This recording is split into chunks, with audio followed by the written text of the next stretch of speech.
up there. It was made by the good Mrs. Cummins. It's death by chocolate, actually, but it's a chocolate bundt cake that you might enjoy. And then I think there's also, that was stupid to say since I've already eaten 3 pieces of it. There's a kind of a cinnamon apple crunch thing as well. So if anybody has any interest, that'd be good. Let's see. We have talked about before being in, when we get to chapter 10, and the first part of chapter 11 is kind of an interlude between the 6th and the 7th trumpet. So as I said, we're going to make very short work of chapter 10 because we want to be in chapter 11 for a major portion of this. So let's first bring us up to date on where we are with all of this. You'll notice here, this is our, and again, I always laugh when I see this slide, Revelation made simple. Nothing about Revelation is simple. But you'll notice in chapter 10, we have the mighty angel with the little book and 7 thunders, and then the 2 tribulation witnesses, the 42 months, and then finally the 7th trumpet. We aren't even going to get to the 7th trumpet today because we're going to spend quite a bit of time on the setup of it in chapter 11. And the gap we also find in our slide on the 7 trumpets. If you go through all of the first 6 trumpets, all of those occur in Revelation up to Revelation chapter 9. And then we have this big gap where we're going to be today in chapter 10 and the first part of chapter 11 before we get to the 7th trumpet. The gap, just like it was previously when we did the seals, when we did those, the gap is intended to show us that what's about to come is critical to the whole message. And we're going to get the setup for that today. So let me just read chapter 10. It's relatively short, and we'll make quick work of it because there's only 2 points there that we really want to focus on, and that's going to be the scroll and then ultimately the 2 witnesses, which will end up a little bit later in chapter 11. So in chapter 10, Revelation chapter 10, here's what it says. Then I saw another mighty angel coming down from heaven. He was robed in a cloud with a rainbow above his head. His face was like the sun, and his legs were like fiery pillars. He was holding a little scroll, which lay open in his hand. He planted his right foot on the sea and his left foot on the land. And he gave a loud shout like the roar of a lion. When he shouted, the voices of 7 thunders spoke. And when the 7 thunders spoke, I was about to write. But I heard a voice from heaven say, "Seal up what the 7 thunders have said, and do not write it down." Then the angel I had seen standing on the sea and on the land raised his right hand to heaven.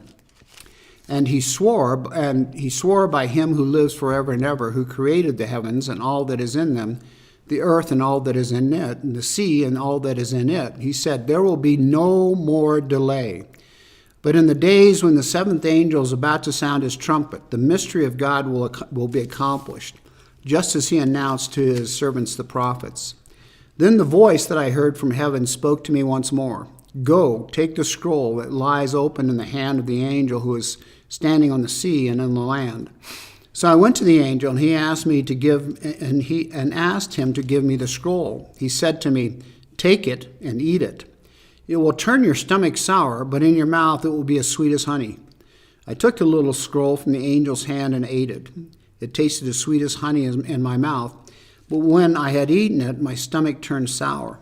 Then I was told, "You must prophesy again about many peoples, nations, languages, and kings." So let me just hit a couple points here. First of all, the little scroll, or the little book, some of you may have the little book, it's not the same thing as what was unsealed in chapters 6 through 8. More likely it's symbolic of the scroll eaten by Ezekiel. By the way, we're going to see a lot of comparisons with the book of Ezekiel today. If you ever read the book of Ezekiel, what you're going to find is at the very beginning of his ministry, he's given a scroll to eat. And he has the same reaction. He says, "First, it was sweet in my mouth, but then it turned my stomach." The reason that both of these say that is that, first of all, the first taste of it is because it's the sweet word of God. But once you digest it, you understand that what the prophecy is going to be, the prophecy that you're about to get is that they're about to give you is what turns their stomach. And with Ezekiel, it's basically the prophecy of the fall of Judah and Jerusalem. With John, it's going to be the entire nation, the entire world. That's why both of them have a similar experience and is recounted similarly in both of them. So the first thing is this scroll and what's the purpose behind it, and that's what it is. The second is the angel standing with one foot on the sea and the other on the land conveys the image of taking possession, and the message is for the entire world. So what's about to follow is, you know how we've talked about a third of the world and a fourth of the world? This is going to involve the entire world. That's the symbolism behind the angel's foot, both in the sea and on the land. And then in verse 5 and 6, I want you to notice something here. Then the angel I had seen standing on the sea and on the land raised his right hand to heaven, and he swore by him who lives forever and ever, who created the heavens and all that is in them, the earth and all that is in it, and the sea and all that is in it. And he said, there will be no more delay. If you had to pick a theme in chapter 10, it is that. There is no more delay. In other words, everything that's going to happen now is going to happen in rapid succession and will fulfill what the prophets have said forever about the coming of time. So the no more delay probably puts us in what I would call mid-tribulation. We've probably dealt with the first 3.5 years of tribulation. We're probably at the midpoint. We're about to see things unfold in the last 3.5 years, or what most people would call the Great Tribulation. There's another sentence in here that causes some heartburn sometimes. And that's in verse 7. But in the days when the seventh angel is about to sound his trumpet, the mystery of God will be accomplished, just as he announced to his servants, the prophets. I think we sometimes attach too much meaning to the word mystery, like, well, we can't understand in the Bible, it's a great mystery. The mystery simply means that it is something heretofore not revealed. It's never been a mystery. It's always been there. It's the point that now it's going to be revealed. So what is the mystery that's about to be revealed? We're about to see the beast. We're about to see the Great Tribulation. We're about to see the cosmic war. We're about to see all of those. That's what's about to be revealed. And as I said earlier, the words in verses 8 through 11 that make John's stomach turn, or that he's going to have to prophesy what that is. Then the last part of this gives us a key. In fact, it's a link to what we're going to find in chapter 11. I want you to go to, let's see. Okay, go to the very end of that chapter in verse 11. Then I was told, you must prophesy again about many peoples, nations, languages, and kings. That leads right into chapter 11, because that's what we're going to talk about in chapter 11. So if you walk away with the two things you should probably walk away with from this chapter are, first of all, there is no more time. There is no more delay. This is about to happen. The second thing is it's about to affect the entire world. Those are probably the two most important pieces of the puzzle of chapter 10. Now, let's go to chapter 11. And I want you to focus on something here. You might notice, by the way, if you go back to the beginning of chapter 10, then I saw another mighty angel. What is the then? What should the then indicate to us? It's new. It's a new pericope. That's exactly right. So it's going to have this period of the scroll, what the scroll meant, that there was no delay, and it's going to affect the entire world. When we get to chapter 11, it's a new pericope, but there's no signals for us other than the very first verse. I was given a reed like a measuring rod and was told, we haven't seen anything like that in anything previous.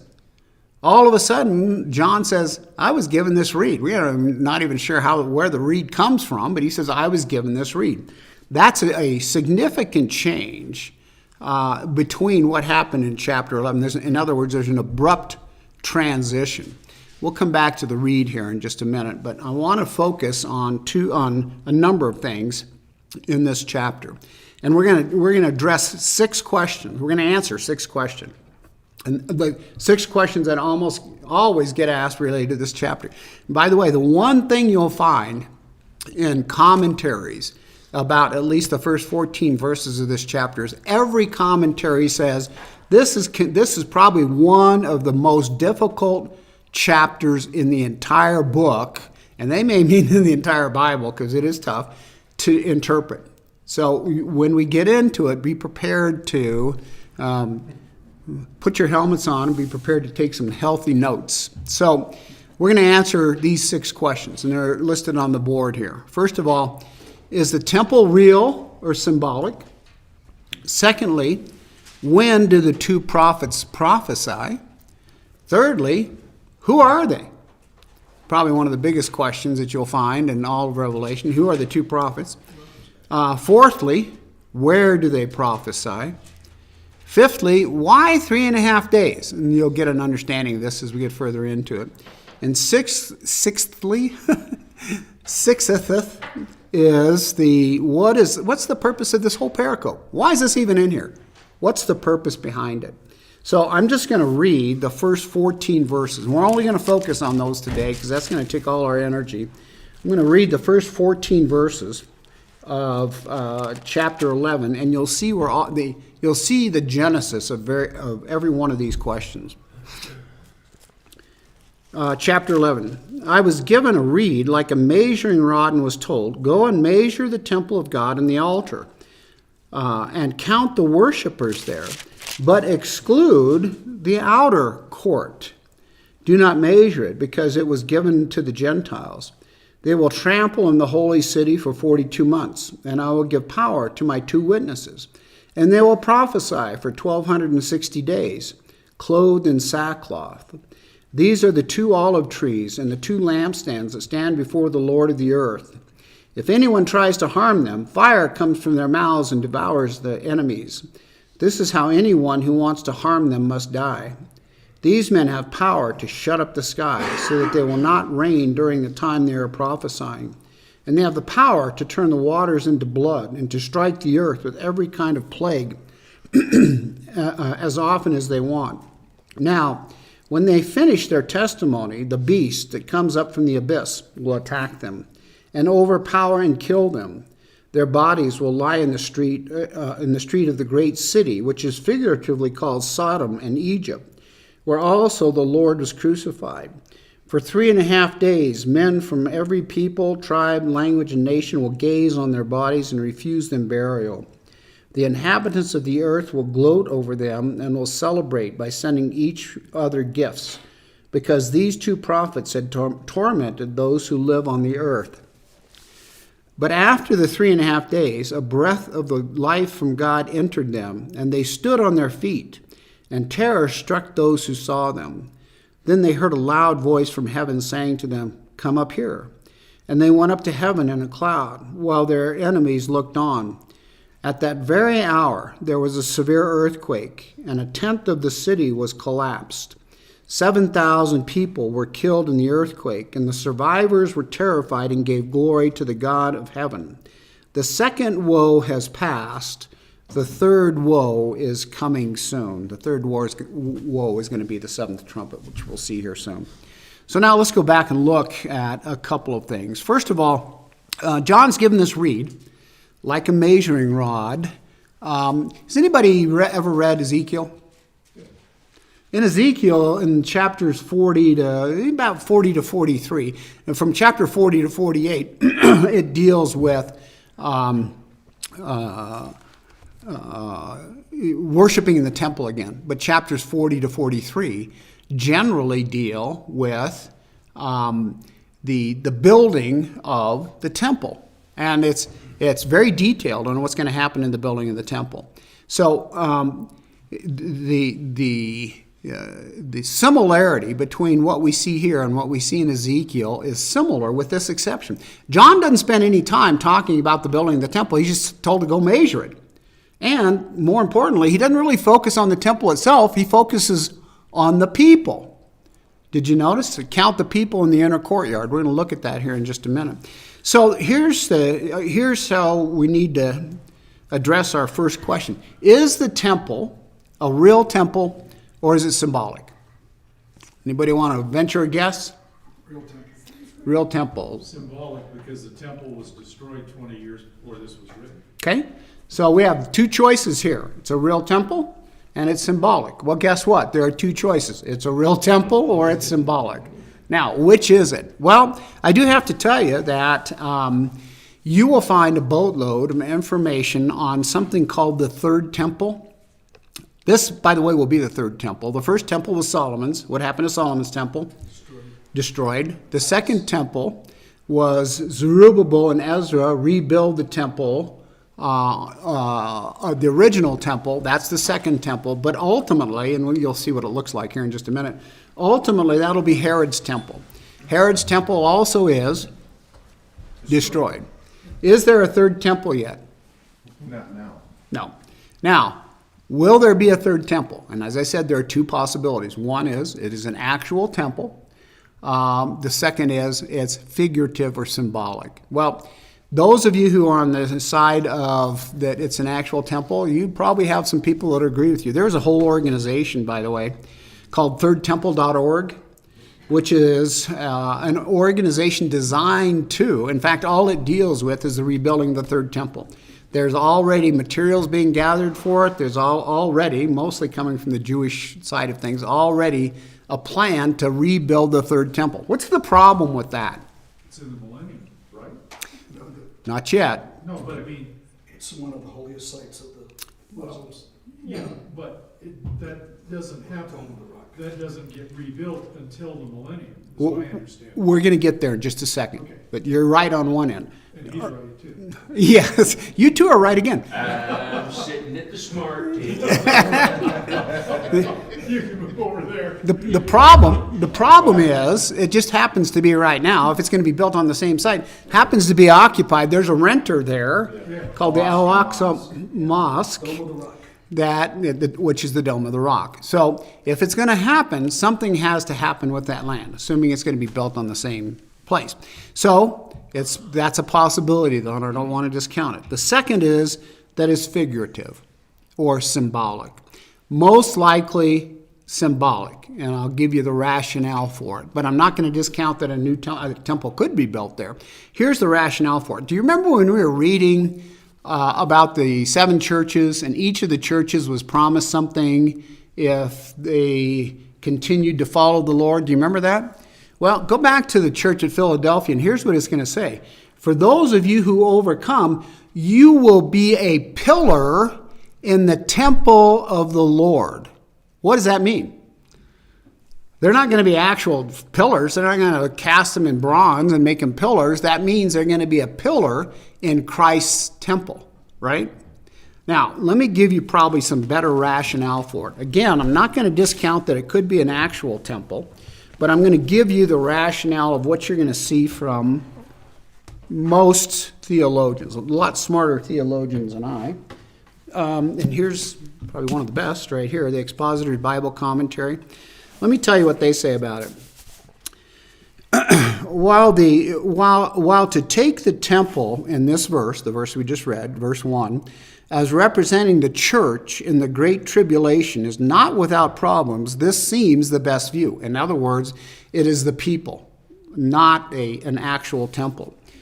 Other New Testament usage outside the Gospels, the figurative use of the temple in John 2:19-21, and his usage in Revelation all point to the image of the temple representing the messianic community of both Jews and Gentiles, comparable to his symbol of the woman in chapter 12. So if you want to spend some time looking at it, you'll find a lot of people who say it will be an actual temple.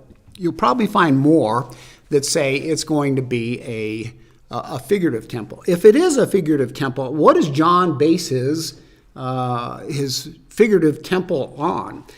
You'll notice it says measure the temple and the altar. If it's figurative, John may be talking about Ezekiel's temple in chapter 40 through 43 in Ezekiel. Now, most believe, as Len said, and I think he's right, that Ezekiel's temple is actually going to be the millennial temple, What does that mean? We're not going to see it until the millennial period, which is When the Lord returns. after tribulation, right?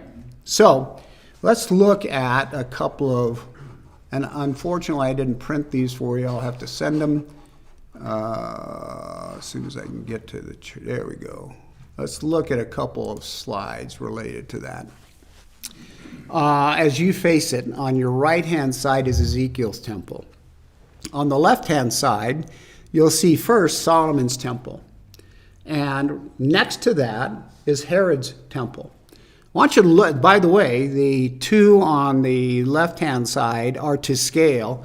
I want you to look at the comparison of Solomon's temple, which is supposed to be one of the most grand buildings during Solomon's time. Look what happens between there and Herod's temple. You're going to get a better idea of what that looks like here in just a minute. I don't want to leave Ezekiel's temple yet because I want you to notice something. If you'll notice around... I'm sorry? I was just looking at Ezekiel's temple, and it looks like a Monopoly board. It does, doesn't it?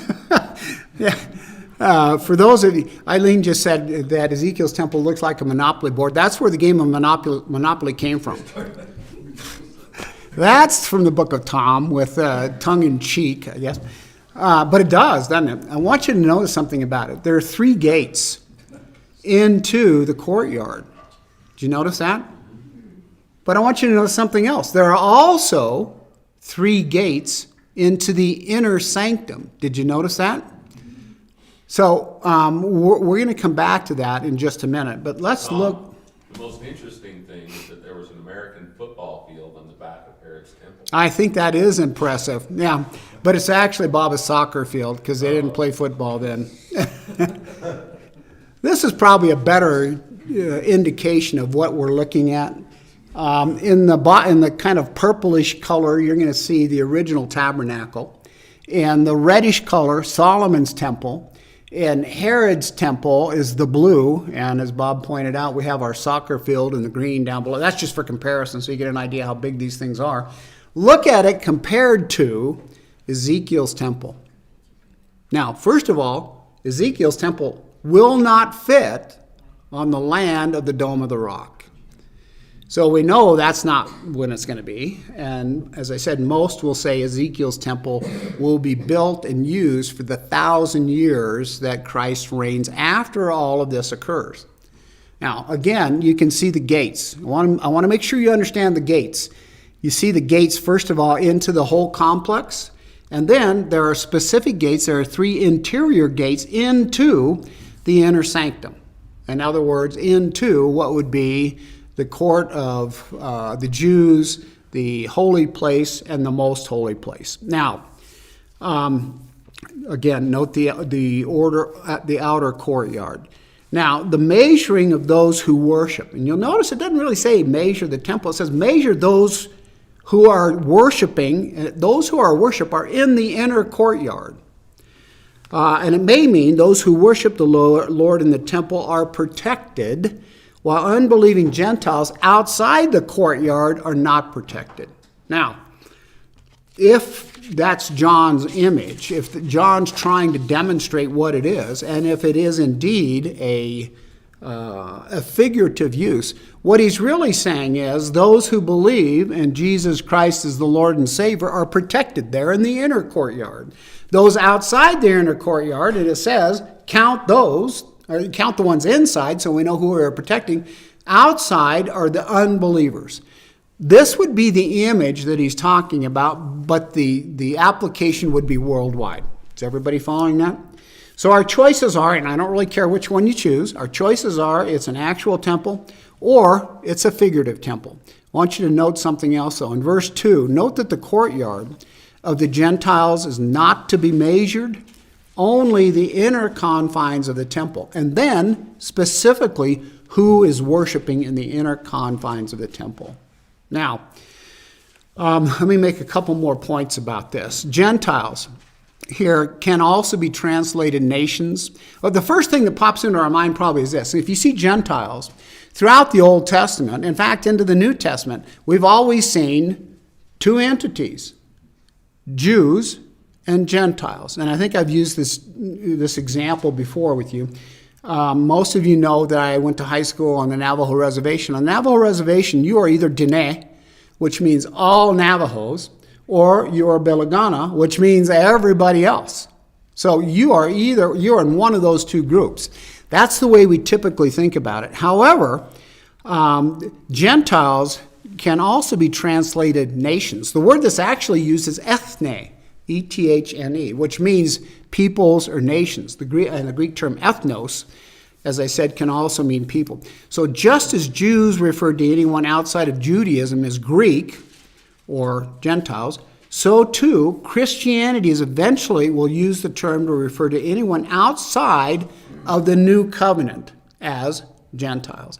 I'm going to use Expositor's Bible commentary to flesh that out a little bit for you too, because the point I'm trying to make is we aren't talking about Jew and Gentile here. What we're talking about is believer and unbeliever. Everybody following me? Let me tell you what the much smarter people have to say. Since John says the outer court will be given to the Gentiles, it is important to establish the best translation of ethne, which is Gentiles. Ethne may have in the New Testament the more general sense of nations, describing the various ethnic or national groups among mankind. In other contexts, it may be used as a narrow technical term to denote Gentiles in contrast to the Jewish people. In many cases, the broader sense may be a shade off in the narrower, producing ambiguity. But here's the key. But there is another usage of ethne. Just as the Jews referred to all the peoples outside the covenant as Gentiles, so there gradually developed a similar Christian usage of the term that saw all people who are outside of Christ as ethne, including also unbelieving Jews. To sum up, John's word given to the Gentiles referred to the defiling agencies that will trample down the outer court of the church, leading either to defection from Christ or physical destruction, though all the while the inner sanctuary of the true believers will not be defiled by idolatry. In other words, the inner courtyard will be protected. Those who are Christians, who we know already have happened, we've already seen them during the tribulation period, are going to be protected just as the 144,000 were and just as the two witnesses will be. The spiritual preservation of the true believers will be accomplished by John's prophetic ministry, which distinguishes true loyalty to Christ from the deception of the beast. So now let's kind of sum up this whole discussion of is it real, or is it a real temple, or is it figurative? And if so, what's the purpose behind it? Well, the most will say that it is figurative, and it represents those who are believers versus those who aren't. Now, let's move on to, and we're going to answer the second question here in just a minute. That's when do they prophesy? You'll notice in verse 3, talks about 42 months. 42 months is the same length of time as 1,260 days. And it's almost certainly related to something we're going to find in chapter 12, which is called a time, times, and a half time. We'll see that in Daniel as well. It's basically a period of 3.5 years. So when do they prophesy? Well, we have two choices. They either prophesy during the Great Tribulation, which is to come, or they prophesy in the first part of the tribulation, the first 3.5 years. If they do prophesy in that period of time, they're going to be concurrent with the 144,000, or at least overlap them to some degree. So, here it is. You get to pick, but then I'm going to make a case for which I think it probably is, and again, a lot of smart theologians do. You'll notice I keep distinguishing between me and smart theologians. There's a huge gap there, I can tell you that. So when do they prophesy? It either can be during the Great Tribulation, the last 3.5 years, or concurrent with the 144,000, which is in the first 3.5 years. Well, once again, I'm going to rely on somebody a lot smarter. Anybody ever read anything by Ron Rhodes? Ron Rhodes is probably one of the most prolific writers specifically on end times. He wrote a book called 40 Days Through Revelation, uncovering the mystery of the end times. Here's what he says about chapter 11 in this period of time. It is not clear from Revelation whether this is the first or the last, the first or the last 3.5 years of tribulation. It may be best to conclude that the two witnesses do their miraculous work during the first 3.5 years. For the Antichrist execution of them seems to fit best with the other events. We're about to see them executed by who? The Antichrist, the beast. That will transpire at the midpoint of tribulation, such as the Antichrist's exaltation of himself to Godhead. Moreover, the resurrection of two witnesses after being dead for 3 days would make a bigger impact on the world at the midpoint of tribulation than at the end, just prior to the glorious second coming of Christ. So most will say that they prophesy during the first 3.5 years. Again, this is not something I'm going to fall on my sword about. I think there's a pretty good argument to be made that it is during the first 3.5 years. Now, I want to point out something else. We'll come to it here in a minute, and that point is this 3-year period or 3.5-year period. So the period, by the way, are drawn from the prophecies of Daniel, which we've talked about before. If you go look at Daniel chapter 12, you're going to see the same periods of time in chapter 12, verses 6, 7, and 11. Talks about exactly the same period of time. So the two witnesses will prophesy for 1,260 days with astounding power. Therefore, it's probably best to see their period of domination in the first 3.5 years, and then the period of domination of the Antichrist in the last 3.5 years. Now, let's get to our next question. Who are they? Who are those guys? Yeah, who are those guys, and why are they in our movie? Butch and Sundance. But Ernie says it's Butch and Sundance. I'm pretty sure that's not right, but Costello. what's that? Abbott Costello. Yeah. I think. Moses and Elijah. That's what I said. Well, Bob, you would be in good company. There's actually 4 primary theories on the identity of the two witnesses. The first is Moses and Elijah. The second is Enoch and Elijah. Why Enoch and Elijah? Because they were both taken to heaven. There are only 2 people in the entire Bible that we've ever seen taken to heaven without death. One is Elijah. The second is Enoch. If you go to, I don't remember what chapter, it must be chapter 7. It's probably earlier than that, of Genesis. You're going to see, here's what you see. Such and such lived 100 and some odd years, and then he died. Such and such lived 200 years, and then he died. Such and such lived such and such years, and then he died. You get to Enoch, and here's what it says. It's going to say, Enoch lived in this period of time, and he walked with God, and then he was no more. It doesn't say he died. In other words, he walked with God. God took him. So the reason that a lot of people will say Enoch and Elijah is because those are the only 2 who don't die throughout the Bible. So you can make a pretty good case for for them as well. The third is some unknown believers, somebody we don't even know about, that God calls to be his witnesses in end times. A possibility. And here's the fourth group. The fourth possibility. It's 2 groups, Christians and Jews, or the Jewish remnant, who are still here. Any one of those are possible. I'm going to make the case that it is Moses and Elijah, and here's why. And there's 4 reasons. First of all, the witnesses will have the power to turn water into blood. Who's that sound like? Moses, right?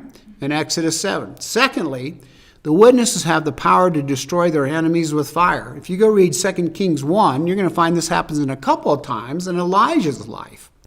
That's the second reason. Here's the third reason.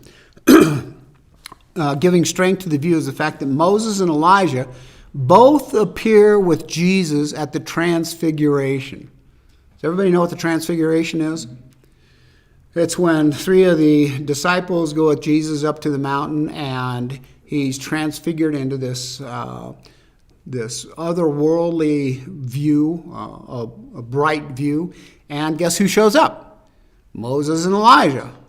And our dear friend Peter says, why don't we build some tents for you? Well, obviously that doesn't happen. So at the Transfiguration, we have Moses and Elijah. Now let me give you the fourth. Jewish tradition expects Moses and Elijah to return based on two things. One, the prophecy of Elijah in Malachi. In Malachi, chapter 4, verse 5. Malachi is the last book in the Bible, by the way. Chapter 4, verse 5 says this. See, I will send the prophet Elijah to you before that great and dreadful day of the Lord comes. What is the great and dreadful day of the Lord? This period of time, right? Jesus says that was John the Baptist. Says who was John the Baptist? Elijah, the second coming of Elijah was John the Baptist. Well, that could be two. So he can only come twice. Is that what you're saying? I don't know. I don't either. I'm just putting it out there. I don't either. I can't tell you either. Yeah. But the point is, well, let me finish this first, and then I don't know. We need to come back to this. I understand what you're saying. So the first is dealing with Elijah, and Jewish tradition also says God promised to raise up a prophet like Moses in Deuteronomy 18, which some Jews believe necessitates Moses' return. So the fourth reason why most people believe, or many people at least believe, that it's Moses and Elijah are those things. First, they have the ability to do similar miracles. They have the ability to destroy their enemies by fire. They were both at the Transfiguration, and finally, Jewish tradition calls for it. Again, I'm not going to fall on my sword, and I don't know that we need to. It could be Enoch and Elijah. It could be any one of the possibilities. I will tell you that most will say, if you go try to research it, you're going to find most are going to say it's Moses and Elijah. Now, we're about to get, it's going to bring up our next question, by the way. They are clothed in sackcloth, that means they're mourning for the unrepentant world in prophecy. And then in verse 5, we already talked a little bit about this, fire coming out of their mouth, the two witnesses, so that anyone who opposes them will be killed. So apparently this ministry is unstoppable for 3.5 years. That's one of our questions we're going to hit here in just a minute, in order to finish their testimony. So now let's get to our fourth question. Where do they prophesy? Well, let's look. And again, I won't fall on my sword on this. I'm not going to fall on my sword on any of this. Have you noticed that? Look at verse 6. These. Pardon? What are you going to fall on the sword on? You have a worthless sword. You've never used it. I know. I don't think Tom has a sword. I'll fall on my sword just like I do everything else in my life when Deborah tells me. Look at verse 6. These men have power to shut up the sky so that it will not rain for the time they are prophesying. And they have power to turn the waters into blood and to strike the earth with every kind of plague as often as they want. So that's the first indication that they prophesy throughout the entire world, not just in the confines of that. Tim? Before I forget, it's Matthew 11:14. This is Jesus speaking. And if you are willing to accept it, John himself is Elijah, who was to come. He who has ears, let him hear. And they cite Malachi 4:5. Okay. I guess I'm still missing the point. Well, I mean so Jesus is saying that Elijah that was prophesied in Malachi was John the Baptist. Okay. So Again, are you telling me Elijah can't, if I'm not Elijah saying comes that. back I'm just once, saying- can he come back again? No, I'm just saying that's what Jesus said. Now, there is a problem with that. What happened to John the Baptist? He died, Yeah. right? So, I guess the point, I think we're kind of mincing words here. I don't know that makes any difference. Why couldn't Elijah come back again? He could. Could. So, is it Elijah and Moses? Again, I don't know. Is it Enoch and Elijah? Don't know. Any one of those. It could be somebody in this room. Really great. Could be. I'm giving you what kind of the orthodox view is, which is Moses and Elijah. Now, let's move on to where do they prophesy? And let me finish up. We'll pick up the other piece of that, which is in verse 9 and 10. Look at verse 9 and 10. For these, let's see, for 3.5 days, men from every people, tribe, language, and nation will gaze on their bodies and refuse them burial. The inhabitants of the earth will gloat over them and will celebrate by sending each other gifts because these two prophets have tormented those who live on earth. So where do they prophesy? I'm going to say they prophesy worldwide. Now, I will make a point, and that is this. Last night's group made the same point. John never would have known about worldwide communication that we have today. You know, you can turn on your TV today and find something happening in Zimbabwe simultaneous to the time it's happening. So the group made the point that maybe they are prophesying worldwide, or maybe it's being seen worldwide by a lot of people. At which point they also volunteered this. If it is, especially the death, Fox is going to do it as a leading story. CNN's going to say it's conspiracy theory. And MSNBC is going to say it's Donald Trump's fault. Yeah. So I thought that was pretty humorous when they brought it up last night. So the point is, where do they prophesy? Whether they're going around the world prophesying or whether they're being projected around the world, they're prophesying to unbelievers, the group that falls outside our inner sanctum, around the world. That's important when we get to the final question of why is this pericope even here? Now, I want to go back and finish up a couple of things here. You'll notice that in verses 7 and 8, the beast who emerges is the satanically empowered world ruler. We're going to see more. We'll see really introduced in chapter 13. He emerges from the bottomless pit. Do you remember what happened last week? The angel opened the bottomless pit, right? So, by the way, this is the first mention of the beast that will later emerge in chapter 13. Now, the great city in Revelation, in the same verses, is often Babylon, which possibly represents Rome. Many will tell you that they think it's Rome. But the further description here, where also our Lord was crucified, seems to refer to Jerusalem. Look at verses 7 and 8 with me for just a second. Now when they have finished their testimony, the beast that comes up from the abyss will attack them and overpower and kill them. Their bodies will lie in the street of the great city, which is figuratively called Sodom and Egypt, where also their Lord was crucified. For 3.5 days, men from every tribe, language, and nation will gaze on their bodies. The great city, you'll notice it says here that, and some think this is symbolic, it's a symbolic city, they think, meaning the sinful world. And specifically, when you see Sodom mentioned, which is the prototype of moral degeneration of this great city, and you'll also see Egypt mentioned. First of all, Egypt's not a city. Egypt was a nation, but it's the prototype for rampant idolatry.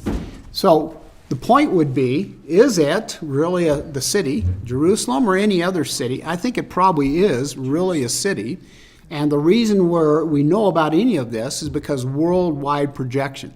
Now let's get to this question of the 3.5 days. Why 3.5 days? Well, it probably does a couple of things.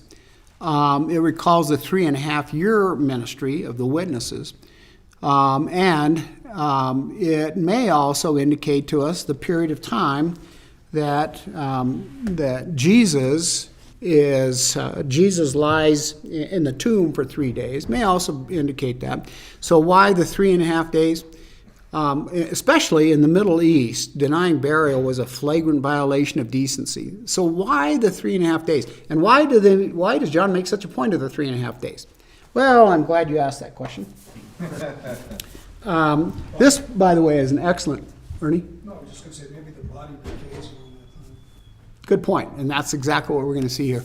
This, by the way, The Crucifixion of the King of Glory, is a book written by Eugenia Costanel. I think I've said that right. She is actually a scholar, a PhD scholar in the Greek Orthodox Church, does a lot of very detailed analysis of the whole crucifixion period. And if you get a chance, you may want to look at it. She's detailed on her sources, by the way. Here's what she says. By the way, she's relating this. She's going to relate it to Jesus being in the tomb, but she's going back even as far as Lazarus. So what she's talking about here is Lazarus, but it's applicable to what we're going to find for the 3.5 days here, and that's this. In the case of Lazarus, The reality of his death was beyond question or dispute. You might remember Lazarus has been dead 4 days. Lazarus had been, well, here it is. Lazarus had been in the tomb for 4 days. He was dead beyond dead. And if you go look at the pericope on Lazarus, it's going to say, his sisters say, you don't want to go in there. He's kind of stinking things up a little bit. Well, according to Jewish belief, the soul lingered near the body for 3 days, unwilling to be separated from it. Again, this is in Jewish belief. But after 3 days, the soul, seeing its body in the process of decaying, finally departs, never to return. Lazarus was not only physically dead, but his soul was now in Sheol, the place of the dead. Although Jesus had raised the daughter of Jairus and the son of the widow of Nain, that could not possibly happen now. Lazarus had been dead far too long. So the reason that it's 3.5 days here, or the reason most believe that it's a 3.5 day period, is that there is no way that the 3 witnesses could still be alive, according to Jewish tradition. Same issue with Jesus being in the grave for 3 days. So now, all of a sudden, breath is poured into these 2 bodies. The breath, actually the breath here would be the spirit, which is the same word in Greek and in Hebrew. Pneuma in Greek for spirit means to breath or to breathe. You'll also find that in Ezekiel, by the way. In Ezekiel, if you read Ezekiel, one of the things that had to strike you the most was the valley of the dry bones. If you remember the valley of the dry bones, and again, Ezekiel's prophesying about Judah and Israel, that's when Judah and Israel are reconstituted, that all their bones come together. And the very end of it, it says, and God breathed life into them. It's the same breath of life that we're seeing here. So the entire sequence of events would serve to remind Israel of the ministry of Jesus and his death. Now, I want to look at one more thing before we get to our final question. Look at verse 12. Come up here. Let's read it. Then they heard a loud voice from heaven saying, come up here. And they went up to heaven in a cloud while their enemies looked on. Well, come up here is the same command given to John to ascend into a cloud. Recalls the description of Christ's ascension. In Paul's teachings about the rapture in 1 Thessalonians 4:17. What's the problem? Not the problem. What does that portend for us? Well, if that's the same term, it doesn't necessarily have to be, but if that's the same term, this is where we can make a pretty good case for Ernie's belief in a mid-tribulation rapture. If the 2 saints are raptured at this time, is it possible that everyone else is too? It's possible. So it's not going to, this will surprise you, I'm not going to fall on my sword here, on which it is, but it's certainly a possibility that the rapture takes place at this point. Bob, do you have a question? No. Yeah, maybe another He's trying question. to stay awake. Maybe another question. Who is the beast? We'll come up to that too, but we're not going to do it today. Right, Because there's about 4 chapters we'll get to deal with the beast, so we have enough just to get what we're doing today done. Enough, Bernie, come on. Yeah. So that brings us to our last question. Why is any of this even in the Bible? What's the purpose behind this whole pericope? I'll tell you, it comes from the book of Tom, but any guesses? I'm more interested in why it's where it is in the book. How so, Bob? Why it's chapter 11. I mean, as we've had this conversation about when it happened, everything seems to point that they start prophesying I don't know, it seems like this chapter should have been further up in the book of Revelation, almost. Could have been. Here's the problem. But the beginning of the chapter happens at the beginning of the Revelation, the end of it happens in the middle of that. So I don't know, Here's the problem with that. sort of a set-aside chapter, it seems like. No, it's not. Here's the reason. There is a reason behind it. We weren't introduced to the abyss until the chapter before this. We weren't introduced to the opening of the abyss until the chapter before this. In other words, this is all sequential. Remember, I told you that if this is not in the same time order. If it's not chronological, at least it's sequential in terms of this happens, then this happens, then this happens, then this happens. We're not introduced to the abyss until the last chapter. And what happens at the abyss? The abyss is opened by the angel. Where does the beast come from? The abyss. This could not have happened until this particular point in the book. Does that make sense? Now, What was your question again that you asked? what's the purpose? Oh, what's the purpose? Yeah. We're on our last question. What's the purpose for the whole pericope? Well, I'll tell you what I think. And I'd like to say there were equally smart theologians, but I've already made the case they're a lot smarter than I am. Look at verse 13 with me. And I told you last week that Deborah accuses me of enunciating. Well, you might see that here. At that very hour, there was a severe earthquake, and the tenth of the city collapsed. 7,000 people were killed in the earthquake. And the survivors were terrified and gave glory to the God of heaven. What's the purpose of the pericope? Well, you could make the case that it's to talk about the two witnesses. You could make the case that we're introduced to the beast. Here's what I think the key is, and it's right here. Those who survive will be terrified and will glorify God. What does that mean? Conversion. That means that some of those people who are outside the courtyard are going to say Jesus Christ is Lord and Savior. Another opportunity for those who are alive during this period of time who are not believers to become believers. You got to admit, it's pretty impressive. If you're watching, I don't call any one of them you want to, or if you're standing there watching this occur, the bodies that are left in the street for 3.5 days, they aren't even covered up, bodies that are left in the street for 3.5 days suddenly stand up, and the next thing you see is they are ascending bodily into heaven. Man, that's got to have some effect on some people. So from the book of Tom, again, I'm going to say the reason for this pericope is that, a continuation of God wanting all to come to an understanding of the saving grace of His Son. That's why I think the whole pericope is here.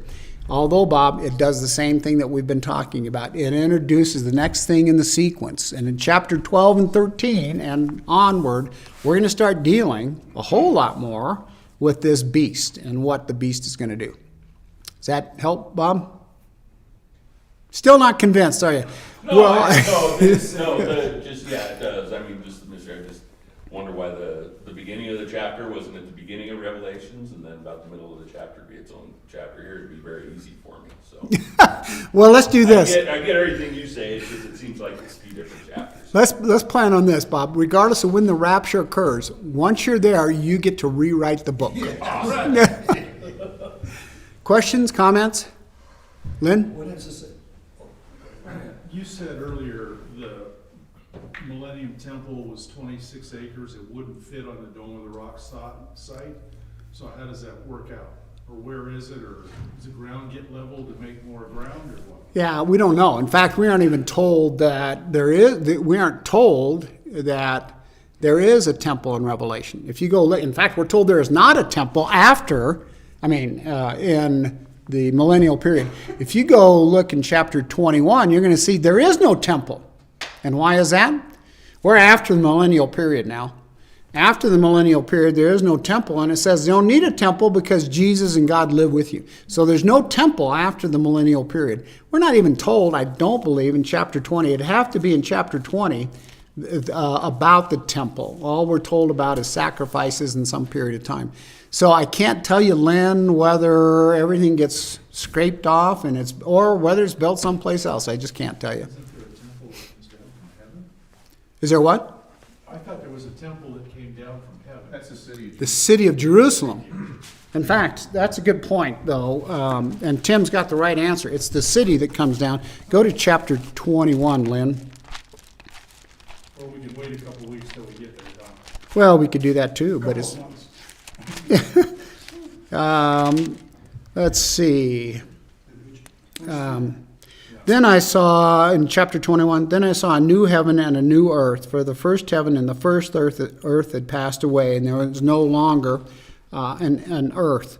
And then it talks about the New Jerusalem, and look what it says in verse 22. I did not see a temple in the city, because the Lord God Almighty and the Lamb are its temple. The city does not need the sun or the moon to shine.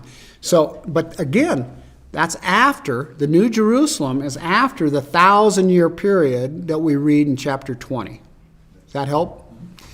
Now, however that temple gets built, whether it's built on the same site or not, probably will be, whether it happens, I can guarantee you that there will be some kind of fees to be paid to the city to do it. So, A again, long time to process. yeah, great. Any other questions, comments, thoughts? Well, once again, I have to ask, did this help with understanding what's going on in Revelation? And everybody said amen. Amen. All right. Then, Bob, once again, I think we will reward you with the ability to do a King James closing prayer. All right. Dear Lord, thank you again.